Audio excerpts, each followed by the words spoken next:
हमारे साथ हैं वारासिवनी विधानसभा क्षेत्र के कांग्रेस प्रत्याशी विवेक विक्की पटेल जी। आइए इनसे बातचीत करते हैं राजनीतिक हलचलों से जुड़ी। अब विवेक जी, जो चुनाव प्रचार है चरम पर है और कुछ ही दिनों बाद मतदान होगा, किस तरह की तैयारियां चल रही हैं? हमारे यहाँ वाराणसी में बदलाव की बयार है। यहाँ जनता चुनाव लड़ रही है। ऐसा लग रहा है कि वाराणसी का हर व्यक्ति चुनाव लड़ रहा है। हमारा हर कार्यकर्ता प्रत्याशी अपने आप को समझ काम कर रहा है। इतना अच्छा माहौल है, मुझे लगता है जब से चुनाव हो रहे हैं 1992 से आज तक की सबसे बड़ी जीत होगी कांग्रेस की। ज़बरदस्त लहर है, बदलाव का मूड है। लोग चाहते हैं कि हमारा क्षेत्र माफियाओं से मुक्त हो, हमारे क्षेत्र को लूटने से बचाना है। एक साफ सुथरी राजनीति हो, स्वास्थ्य सुविधाएं लोग को अच्छी मिले, शिक्षा अच्छी मिले, किसानों को अच्छी कीमत मिले। इस कारण लोग बदलाव गुण में हैं। कमलनाथ की नीतियों को लोग समर्थन कर रहे हैं, बदलाव चाह रहे हैं, कमलनाथ जी मुख्यमंत्री होना चाह रहे हैं। और यहाँ से भी 20 साल से माफिया राज चल रहा है, दबाव की राजनीति चल रही है, पार्टी से दबाव की, प्रेशर की। आज जो झंडा उठा रहा है कांग्रेस को, उसको चमकाया जा रहा है, उसको लालच दिया जा रहा है। तो लोग मुक्ति चाह रहे हैं इससे, लोग चाह रहे हैं रामराज जाए। और सिर्फ 7 दिन बचे हैं, हमारा वाराणसी 7 दिन बाद माफियाओं से मुक्त होगा और साफ सुथरी राजनीति की शुरुआत होगी, सेवा की राजनीति की शुरुआत होगी।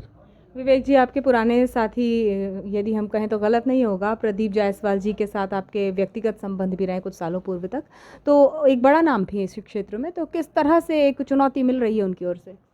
मैंने तो पूरी जवानी दी उनको दिया, पूरे जीवन के 25-30 साल उनको दिया। वो हमारे नेता थे। पिछले 35 साल से 2 बार उनके पिताजी, 5 बार वो लड़े। हम तो जहाँ के वहाँ हैं, पर वो अपने फायदे के लिए दूसरी पार्टी में चले गए, विचारधारा से भटक गए। हमको लगा कि आदमी सेवा करने आया है, बाद में चला ये आदमी तो यूपी से धंधा करने आया है, व्यापार करने आया है। बीच में उन्होंने लड़ा आपस में, ये और इनके जो पार्टनर लड़े आपस में। अभी सब मिलके घूम रहे हैं अपने धंधे को बचाने, सब साथ हो गए हैं। तो क्षेत्र की जनता इनसे बचाना चाहती है क्षेत्र को। गांव गांव दारू की दुकान ना खुले, हमारे क्षेत्र की नदियों की रेत बची रहे, दबाव का माहौल ना हो, हमारे लोगों को कचहरी कोर्ट में घूमना ना पड़े, सरकारी को भटकना ना पड़े, हमारे क्षेत्र में स्कूल खुलें, लोगों को अच्छी शिक्षा मिले, अच्छी स्वास्थ्य सुविधाएं हों। पता करें आप वाराणसी खैरलान जी दोनों जगह हॉस्पिटल, कोई डॉक्टर नहीं है, दोनों जगह कोई ITI नहीं है। खैरलान जी में तो कुछ भी नहीं है, ना स्टेडियम है, ना ट्रेजरी है, ना SDM कार्यालय है, ना कोई स्टेडियम है, कुछ नहीं है। सिर्फ भाषण दिए इस आदमी ने 20 साल। जायसवाल जी 5वीं बार विधायक बनने वोट मांग रहे हैं और मैं सिर्फ 5 साल की मांग रहा हूँ। मैं लोगों से कहा है मुझे सिर्फ 5 साल अवसर दे, ये सेवा नहीं कर पाया तो आप जैसा बने दोबारा लड़ूंगा नहीं। और ये तो आदमी धंधा बना लिया इसने, कभी कांग्रेस से, कभी निर्दलीय, कभी भाजपा से, हो सकता है अगली बार किसी और पार्टी से लड़े। ये आदमी अपनी विश्वसनीयता खो चुका है। जी, आप कांग्रेस से लड़ रहे हैं और एक सिपाही के तौर पर इस चुनाव में शामिल हैं। किस तरह का जनता का प्रतिसाद मिल रहा है? जिस तरह आप नुक्कड़ सभाएं कर रहे हैं, सभाओं को संबोधित कर रहे हैं, जनसंपर्क कर रहे हैं, कैसा आशीर्वाद मिल रहा है लोगों का? हम जो लोग थे, हम कार्यकर्ता हैं। यहाँ वाराणसी लड़ाई कार्यकर्ता और नेता की है। कार्यकर्ता भी हमारे साथ है पूरा, नेता बिक गया पर कार्यकर्ता जहाँ के वहाँ खड़ा है। इतना ज़बरदस्त समर्थन है, आप देखिएगा, कहीं पता कर लीजिए। कल हम गए थे झाड़गांव, डोके, जो शुरू किया हमने घोटी से, घोटी, लावनी, भुटारा, सिवन का। कल मैं 17 सभा लिया, 17 सभा में रात तक लोग हमारा इंतजार करते रहे।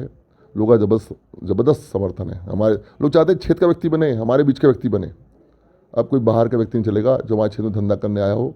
ईस्ट इंडिया कंपनी को जैसे उस समय कांग्रेस ने भगाया था देश से, इस समय भी ईस्ट इंडिया कंपनी पहले धंधा करने आई थी, जिन्हें बाद में फिर यहाँ राज किया, क्षेत्र को लूटा।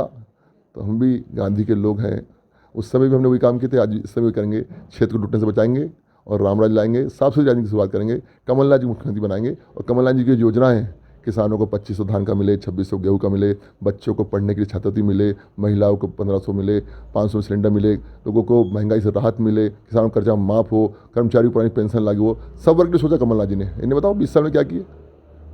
तो लोग कांग्रेस के साथ जुड़ना चाह रहे हैं, लोग सेवक चाह रहे हैं, शासक नहीं, जिससे मिलने के लिए समय लेना पड़े, 2 बजे के बाद मिलेंगे, ऐसा होगा वैसा होगा। हमारे यहाँ कोई नाका नहीं है, कोई कभी आ सकता है। देखें आप लोग, कभी खुला है हमारा, कोई कितने भी जा सकता है, हमसे मिल सकता है। लोग चाहते हैं कि हमारा नेता सहज उपलब्ध हो। एक जातिगत समीकरण भी आपके साथ है, जिस जाति विशेष से आप संबंध रखते हैं, ये भी माना जा रहा है कि जो पवार वोट है वो आपके पक्ष में है। तो क्या केवल हम ये मान लें कि पवार वोट के भरोसे विक्की जी जीत के रथ पर सवार हो सकते हैं? मैं 30 साल से ईमानदारी से कांग्रेस का झंडा उठा रहा हूँ, मुझको उसका इनाम मिला है। जो टिकट मिली ना मुझे छोटे कार्यकर्ता को। हमारे यहाँ वाराणसी में जातिवाद नहीं चलता। लोगों ने मेरी मेहनत देखे हैं, जाति की बात करके आप मेरी निष्ठा, मेरी मेहनत का और मेरे जो कार्य किया पिछले कई सालों से, उसके साथ गलत होगा। हमारी जाति कितनी है? इसके बाद डॉक्टर साहब विधायक बने, डॉक्टर साहब की जाति कितनी है? जायसवाल जी बने, कितनी जाति उनकी? तो हमारी जाति नहीं चलती, हमारे व्यक्ति चलता है, काम करने वाला व्यक्ति चाहिए, बीच का व्यक्ति चाहिए, सेवा की जिसमें भाव हो। मैं यहीं छोटा उससे बड़ा हुआ, मैं यहाँ वाले पार्षद बना, फिर उपाध्यक्ष बना, फिर अध्यक्ष बना, फिर चूंकि हमारा नेता हमारे बीच में नहीं रहा, चले गए दूसरी पार्टी में, इसलिए हमारा अवसर आया और मुझे छोटे कार्यकर्ताओं को टिकट मिली। और सब कार्यकर्ताओं को एक सम्मान का चुनाव है, कार्यकर्ताओं की प्रतिष्ठा का चुनाव है। हमारे नेता ने छोटे कार्यकर्ताओं पर विश्वास किया है, तो चूंकि हमारे कार्यकर्ताओं की इच्छा है, जब नेता ने हमारे कमलनाथ जी ने छोटे कार्यकर्ता विश्वास किया है, तो हम सब मिलकर कार्यकर्ता इस सीट को जीतकर कमलनाथ जी की झोली में डालेंगे। जी, तो आपने कांग्रेस को जिंदा रखा काफ़ी सालों से। जब आपने कहा कि आपके नेता चले गए, तो इसका प्रतिसाद भी आपको मिला टिकट के रूप में। कितने मतों के अंतर से अपनी जीत यहाँ से आप देख पा रहे हैं? मैंने आपसे कहा ना, जब से चुनाव हो रहे हैं, जो लिख रहा है, क्योंकि मैं ऐसा तो नहीं तुरंत पैराशूट से आया हूँ, मैं तो नीचे उठा हूँ और लगातार 30-35 साल से काम कर रहा हूँ। जो रिस्पांस लोगों को मिल रहा है, जो समर्थन मिल रहा है, वो बता रहा है कि आज तक के सारे रिकॉर्ड टूट जाएंगे।